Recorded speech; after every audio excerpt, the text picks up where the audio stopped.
Here's my proposal. If you think that you are too physically unattractive for anyone to be interested in you, and you are convinced of that, which I was at one time, I empathize, I will not try to tell you otherwise.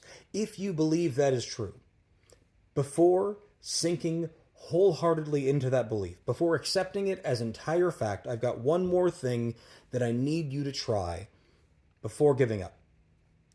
And that is to become just monstrously charismatic. When you say social skills cannot compensate, I don't think you've experienced the level of social skills that I'm talking about. I'm not talking about being the most interesting person in some rooms.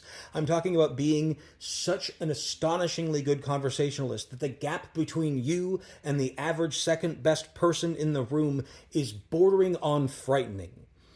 I realize how silly this sounds. I realize this is a ridiculous statement that probably no one has told you before. But when people say to get better social skills or to do, they are not talking about the level that I'm talking about. I am talking about a borderline unhealthy obsession with being authentically yourself in a way that just magnetically draws people in. And yes, it is possible. It is just a series of skills. You do things and they elicit behaviors. And you don't have to compensate who you are. You don't have to pretend to be different. You don't have to pretend to be normal or whatever anything else is. You just have to learn to communicate in a way that actually grabs people's attention.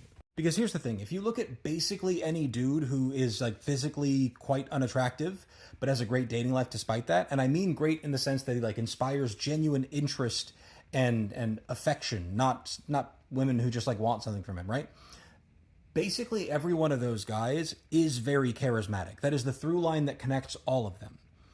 So this is the thing that you should test if you worry that the way you look is going to just completely take you out of the game. And the nice thing is, there's no downside because your life will never be made worse because you focused on being more charismatic. You'll never be less empowered and have less agency or waste your time developing the skill of inspiring other people to like you and want to listen to you, right? So that is my proposal. I hear you. I read your comments. I'm not in the slightest denying what you have been through. This is what I suggest you do before giving up.